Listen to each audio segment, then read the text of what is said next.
Idol, patingin naman ng sistema mo sa isang araw. Syempre po, for today's video natin to mga par. Let's go!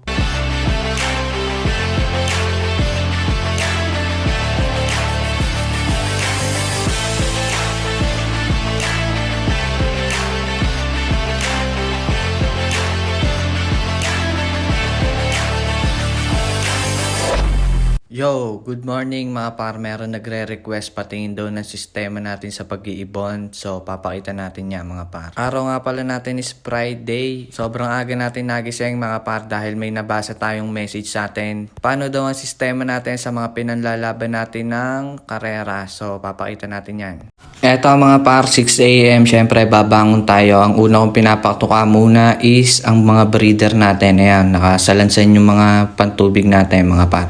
Dapat araw-araw nyo rin nililinis yung mga tubigan nyo, mga patukain nyo, mga par. Pero wag mong pagkalinisin ng sobra, mga par, dahil mas maganda pa rin sa katawan ng ibon na may bad bacteria sila. Para may lalaban pagka nagkasakit sila, mga par. Parang tao lang din yan. So, eto na nga, 6 a.m. Magpapatuka tayo ng mga breeder. Eto yung inuuna ko, mga par. Kasi yung flyer natin, palili pa rin pa natin yun eh. So, eto, patuka, saktong patuka lang dapat mga par. Ako, may takalan ako dyan na ginagamit. Talagang isang takal, isang ibon. Tsaka nga pala mga par, diba sinabi ko dun sa last vlog ko na meron akong program sa isang linggo. Ngayon, araw ng Biyernes mga par, plain na feeds lang yung ibibigay natin dahil Biyernes. Pagkatapos kung mabigyan sila ng tagi-isang takal ng feeds mga par, kukuha naman na tayo ng tubig para ibigay sa kanila. Kaya habang natuka sila mga par tayo, nakuha tayo ng tubig. Dahil Biyernes nga mga par, ibibigay natin is plain na tubig lang. Lagi ko ang sinasabi sa inyo mga par, mas mabisa yung simpleng pag-aalaga lang mga par. Mas mabisa yun, mas maganda yun. Kaysa bigay kayo ng bigay ng gamot, makakasunog sa ibon nyo. Dahil ang baga at tatay ng ibon natin is maliit lang mga par. Konting mali natin, pwedeng maubos yun. Pwede silang magkaroon ng tama sa mga baga, sa atay, ganun. Itong sinasabi ko sinabi lang din naman ng mentor natin. Syempre mga par, pagpapasok ka nga pala sa gintong sport, dapat kukuha ka ng mentor. Dahil hindi rin naman basta-basta itong pag-iibaw mga par, hindi to alaga lang, hindi ganun to, magkakamali kayo. Lahat dapat pinag-aaralan, ayun ang dagi yung tatandaan. Eto mga par, after natin mabigyan ng feeds tsaka mga tubig, dapat checkin nyo rin sila isa-isa mga par, kung okay sila, kung ano kondisyon nila, dapat ganun. Kung matamlay, hindi yung nabigyan mo na sila ng patuka ng inumin nila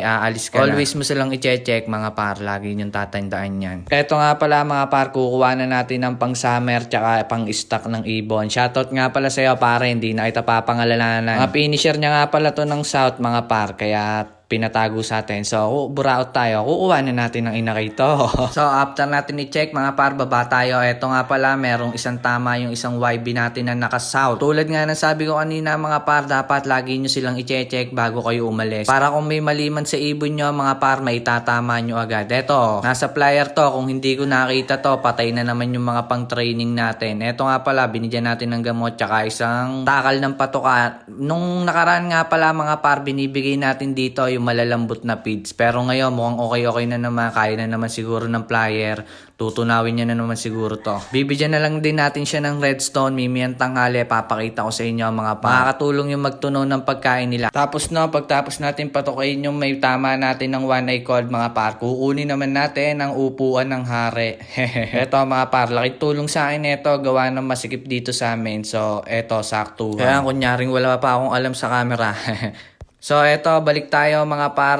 Labas tayo ng bahay, pupunta tayo sa flyer natin at palili pa rin na natin sila. Kaya maririnig mo mga par, nagpapagaspasan na sila. Dahil alam na din kasi ng mga ibon, mga par, na i-release sila. O bago natin i-release, ayusin muna natin tong upuan ng hare mga par. Lagay muna natin sa gilid yung upuan ng hare mga par. Tapos kukunin natin yung panundot natin, i-release na natin sila mga par. Eto mga par, lagi kong ginagawa to, tsaka lagi nang nakasanayan ng ibon to pag magre-release ako is kinakalampag ko muna yung ilalim. Ang purpose ko naman dito para sa akin, pagka nasa training sila, nasa track sila, pag kinalampag yung gilid nila, alam na nilang i-release sila, kaya lilipad na agad sila. Yun lang yun. Tsaka nga pala mga parang dami nagsasabi sa akin, ang sikip daw ng releasean ko Ayan, pati ng pagliliparan ng ibon, buti hindi daw sumasalpok sa mga bubong-bubong. Eto par, kasi bata pa lang yung mga yan, inakay pa lang yan, talagang sanay na sa bubong yan. Hindi pa nalipad yan, inilalagay ko na dyan. Ganun kasi ako magpabatcher. Talagang bata pa lang sila, magpapabalik-balik na sila sa bubong. Kaya alam na siguro nila kung ano yung iiwasan nila. Pag nagpapabatcher nga pala ako mga par, nilalagay ko lang dyan sa bubong. Siguro mga 25 days, 28, ganun. Para hindi pa nalipad yung ibon, dyan lang. Kasi pag umangat sa taas yun, pag pumitik yun, patay. Hindi na nila makikita yung kulungan natin. O eto nga si bata, laging ganito to, ayaw lumabas. Kailangan itutulak mo pa.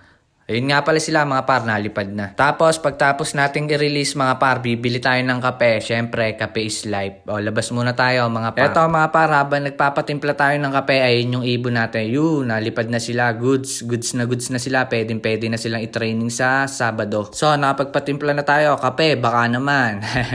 Balik tayo sa loop natin mga par, tambay tayo. Antayin natin yung ibon natin na mga magbabaan. Kape-kape muna tayo, abang-abang, tingin-tingin sa bubong kung may bababa. So, eto, after kung magkape mga par, lalagyan natin ng tubig yung tubigan natin para pagbaba nila, meron na silang may inom. After nga pala natin maglagay ng tubig, kaya hudyat na pababa na sila, dumana sila mga par. Pagtapos na mga par, ayan, mga magbababaan na yan, makikita nyo. Pag nagbabaan na mga par, dapat nakaredy na rin nga pala yung mga patukan nyo para pangtawag sa kanila. So, eto mga par, tawagin na natin. Ayan, nasa bubong na silang lahat.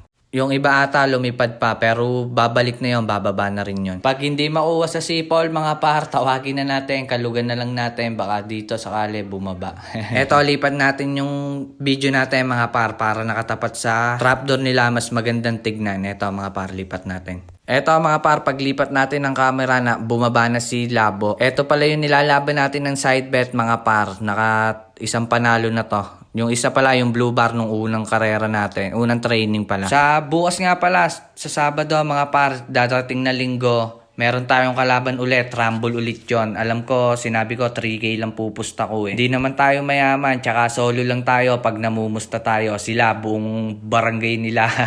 Hindi, joke lang. Yung mga tropa dyan na gustong pumusta, PM nyo ako mga par kung gusto nyong mapalaban yung mga pera nyo. So, eto, balik tayo mga par, papapasukin na natin sila, maglalagay na rin ako ng patuka. Yung hindi papasok, magugutom, bahala sila sa buhay nila. Eto mga par, after natin pababain, nagtutukaan na sila. Mimia, balik tayo. Pakita ko sa inyo yung tanghali. Shoutout muna tayo sa mga walang sawang sumusuporta at nanonood sa atin mga par. Ayan, salamat sa inyong lahat. Kung di napasama pangalan mo sa shoutout ko mga par, pwede kang mag-comment dito para maisama natin next week. May napili na nga rin pala akong pagbibigyan natin ng gift bird mga par, kaso hindi siya nakapalo sa atin, kaya ibibigay natin sa iba yon. Kung sino mapili ni Jaynard, si Boss Jaynard na papipiliin ko kung sino pinakamagandang comment doon. Oops, balik tayo mga par. Time natin is 12 PM. Eto, bibigyan na natin sila ng redstone. Binibigyan ko nga lang pala to mga par, MWF kasama breeder. At dahil 12 PM na mga par, pakakawalan na rin natin yung mga YB natin ng pang south. Nagpapakawala ako ng gantong oras mga par kasi walang nagre-raging, wala silang makikitang nalipad na ibon para iwas dagit tayo. At tayo na nga, hanggang dito na lang tayo mga par. Kita-kita tayo sa susunod na video natin. Kung maaari lang, mag-comment kayo mga par kung hanggang saan umabot yung video natin. At kung bago ka dito, i-follow mo na ako, i-like mo na to, mag-share na ka na, mag-comment ka na rin. Bye-bye!